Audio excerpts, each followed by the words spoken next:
Bismillahirrahmanirrahim. Assalamualaikum warahmatullahi wabarakatuh. Teman-teman, alhamdulillah kita udah masuk di bulan Ramadan di hari yang ke-18. Mudah-mudahan dalam sisa waktu kita selama 12 hari menjelang hari kemenangan, kita terus diberikan kesehatan dan juga kelancaran dalam menunaikan ibadah puasa ini.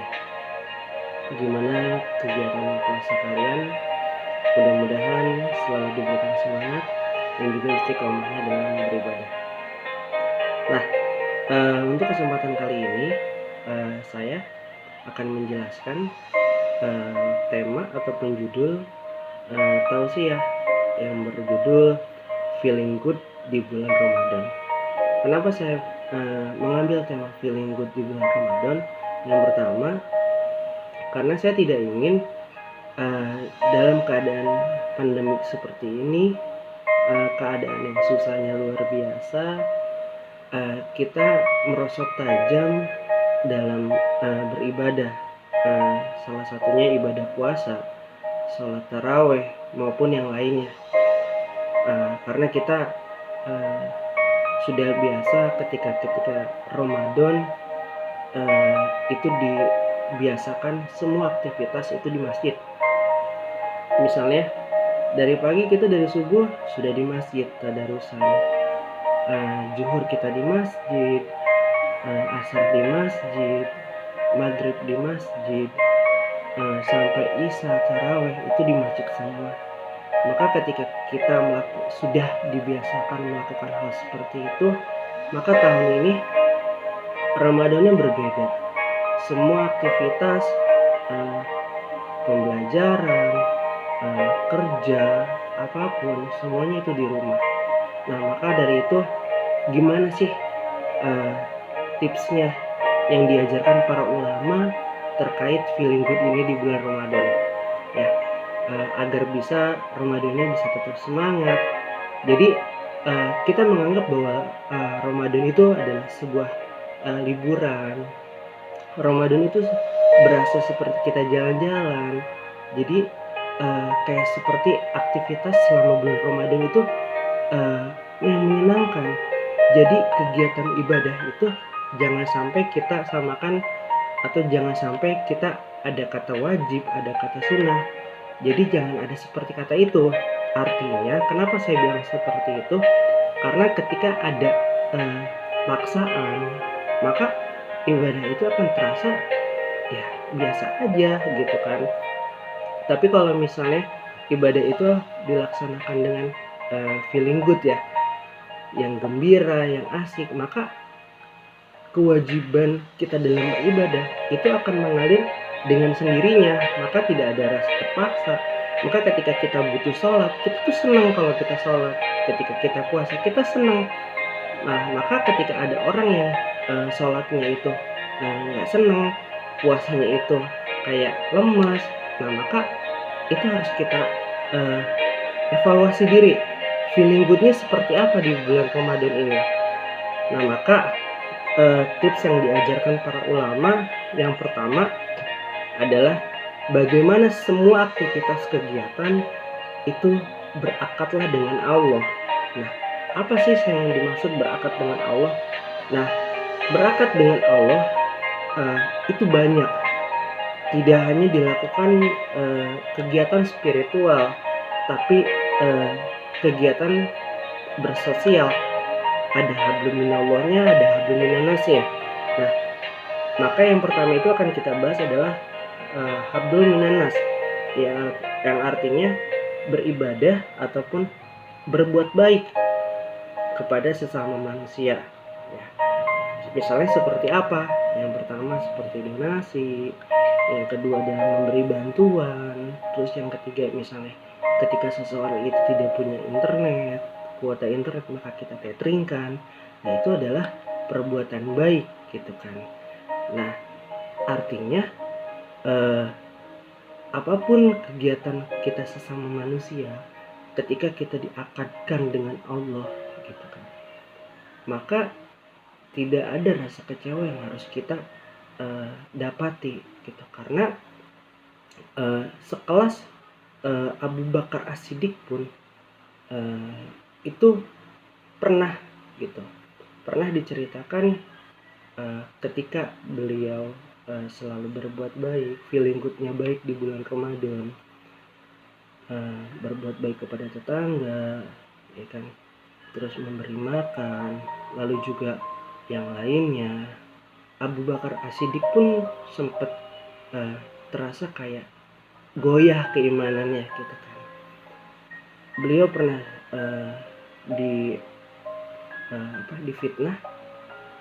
Beliau mempunyai seorang putri yang bernama Saidah radhiyallahu anha.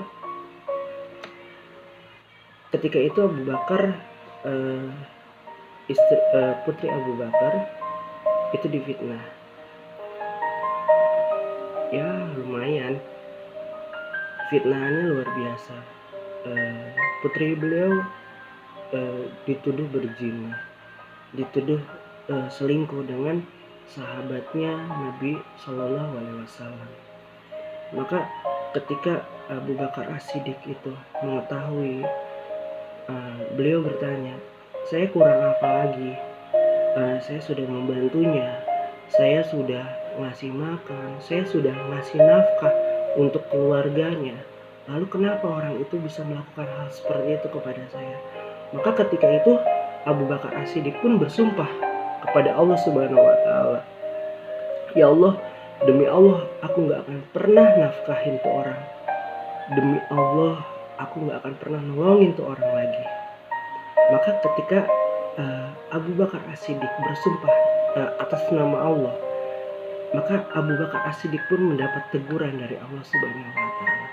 Dijelaskan pada surat An-Nur, Allah mengatakan, janganlah orang yang memiliki harta berlebihan di antara kalian bersumpah atas namaku untuk tidak memberi bantuan kepada saudaranya, kepada orang miskin. Artinya falyafu wal yastafuhu, hendaklah dia memaafkan dan juga berlapang dada. Nah, artinya sekelas Abu Bakar As-Siddiq pun Allah tegur. Ketika feeling good-nya itu tidak baik lagi, Allah tegur langsung pada surat An-Nur. Abu Bakar disuruh memaafkan dan juga berlapang dada atas fitnah yang telah dia dapati dari sahabatnya atau dari keluarganya yang lain, gitu kan. Lalu apa yang Allah tawarkan kepada Abu Bakar As-Siddiq? Allah menawarkan sebagai gantinya, ketika kamu mau memaafkan orang itu, mau berlapang dada untuk kesalahan orang itu, Allah tuhibbun yaghfirhu lakum. Artinya tidaklah kamu suka ketika Allah mengampuni dosa-dosa kalian. Jadi memang yang setiap Allah tawarkan itu memang akad kepada Allah, balik lagi kepada Allah. Misalnya seperti ini, ketika kamu berbuat baik, maka nanti Allah akan berbuat baik juga kepada kita. Ketika kita ngasih pinjam uang kepada tuh orang, maka nanti Allah akan ngasih rezeki juga kepada kita juga. Nah, ketika kita membantu orang lain untuk melunasi hutangnya, maka nanti insya Allah Allah akan melunasi hutang-hutang yang kita miliki juga. Nah, itu memang sudah qadratullah, itu udah milik kuasanya Allah. Artinya Allah emang maha baik. Maka ketika kita berakad dengan Allah, maka semua itu tidak akan kita dapati rasa kekecewaan kan. Nah, misalnya ada lagi dalam ayat tentang yang menjelaskan tentang dakwah, salah satunya dakwah. Di sini dijelaskan, maukah engkau aku tawarkan perniagaan yang menyelamatkanmu dari api neraka? Maka bertanyalah, lalu dengan apa perniagaan itu? Engkau berdakwah di jalan Allah. Artinya berdakwah di jalan Allah itu akan menyelamatkan kita dari api neraka. Nah, itulah mungkin eh, salah satu ayat ataupun salah satu contoh yang Allah tawarkan. Nah, dari kedua contoh dari Abu Bakar As-Siddiq, dari uh, ayat tentang dakwah, maka dari kedua ayat tersebut, maka kita bisa mengambil kesimpulan bahwa intinya Allah selalu menawarkan atau selalu meluruskan apa yang niat kita, gitu. Yang tadinya niat kita berakad dengan manusia, lalu Allah balikan, Allah putar balikan, kembalikan akadmu kepada Allah Subhanahu wa taala, gitu. Artinya kalau misalnya yang tadi saya bilang, kalau misalnya saya tolong dia, nanti Allah bakal menolong kita. Kalau misalnya saya bantu dia, nanti Allah juga akan bantu kita. Kalau saya akan sayang dia, lalu nanti juga Allah akan sayang sama kita. Kalau misalnya saya menyelesaikan masalah dia, nanti masalah yang kita punya nanti Allah selesaiin, gitu. Artinya ada yang ingin kita luruskan, ada yang harus kita luruskan dalam berakad. Kita tidak bergantung kepada manusia, tapi kita gantungkan semua kegiatan, semua harapan itu kepada Allah Subhanahu wa taala. Nah, maka dari itu berakatlah kepada Allah Subhanahu wa taala, gitu. Kita kalau misalnya berakad kepada Allah, kita nggak akan pernah baper, kita nggak akan pernah kecewa, maka kita akan menjadi feelingless, never strike. Artinya kita akan menjadi orang yang santai, yang santuy, gitu. Kita nggak akan pusing. Nah, maka ketika ada uh, uh, peribahasa seperti itu, maka muncullah kaidah fikih, ya, di mana dijelaskan al-jaza min jinsil amil. Artinya balasan itu tergantung dari jenis apa yang dikerjakannya. Yang tadi saya bilang, kalau misalnya kamu nolong orang, maka Allah akan nolong kita juga. Kalau misalnya kita bantu orang, maka kita akan dibantu juga sama Allah. Jadi itulah fikih. Nah, ketika kaidah fikih ini muncul, harapan kita adalah maka kaidah ini itu menjadi menjadi kebiasaan dalam kita keseharian. Artinya kaidah yang ini tuh harus kita pakai. Artinya kalau misalnya kita menolong orang, kita jangan misalnya nanti orang itu balas lagi nggak ya apa yang kita buat, gitu. Kita nggak harus seperti itu. Gantungkan semuanya ke Allah, gitu. Nah, yang kedua adalah kegiatan spiritual. Ketika tadi yang pertama adalah hablum minas, lalu yang kedua adalah hablum minallah. Artinya ibadah ritual. Nah, ibadah ritual itu misalnya apa? Yang pertama seperti sholat, ngaji, dan juga puasa. Nah, itu adalah ibadah spiritual. Nah, kalau misalnya kita lihat, nah kadang kalanya ketika kita sholat, ketika puasa, ketika ngaji, kadang kita berakad itu nggak sama Allah. Salah satu aja hal contoh, ketika misalnya kita ngaji, gitu kan, ketika kita posting di status, di share di grup, maka ada terbesit kayak misalnya mudah-mudahan gue ada pujian. Nah, ketika nggak ada pujian, maka ketika kamu ngaji lagi atau sholat lagi, kamu akan malas. Kenapa? Karena malas. Karena kamu nggak dapet pujian. Karena kamu gantunginya itu ke manusia, bukan sama Allahnya. Nah, jadikanlah sholat itu atau puasa kamu ataupun yang lainnya dalam spiritual itu akadlah dengan Allah. Jadilah sholat ini ataupun spiritual kamu sebagai wasilah atau sebagai tawasul yang ujung-ujungnya untuk memperbaiki jalan hidup kamu, gitu, ya kan? Misalnya seorang istri, gitu kan, kalau misalnya berakad dengan manusia, dengan suaminya, atau suaminya berakad dengan istri, gitu kan, itu ada yang salah. Ketika istri ke suami atau suami ke istri, itu pasti ada rasa kekecewaan, gitu. Salah satu kalau misalnya kita ambil di bulan puasa ini, gitu, kayak misalnya seorang istri menyiapkan bukaan puasa untuk suaminya. Nah, ketika kita menggantungkan kepada suami, maka istri tuh ketika dia capek masak, ketika dia capek beres-beres rumah, ketika itu suaminya datang untuk makan lalu dia komen, maka akan ada rasa kekecewaan. Loh, gue udah capek-capek gue masak, lu komen, pasti seperti itu. Nah, begitupun suaminya banting tulang untuk nafkahin istrinya, terus suaminya ngasih uang bulanan kepada istrinya. Nah, ketika dia makan, loh kok makannya seperti ini, padahal aku udah ngasih loh, padahal aku udah ngasih uang lebih bulanan buat kamu, tapi kenapa makanannya seperti ini? Nah, disitulah muncul kesalahan.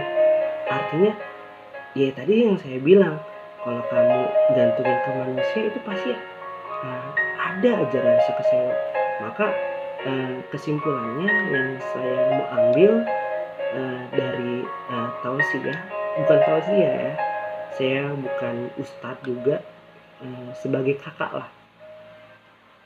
Apapun kegiatan kamu di keluarga, di sekolah, ataupun di masyarakat, satu aja, semuanya atas dasar Allah ya. Nggak usah pengen dilihat orang, nggak usah pengen dipuji orang, karena pada dasarnya pujian itu adalah yang menjerumuskan kita. Kita butuh dikritik terus agar kita bisa lebih baik ya. Itu aja.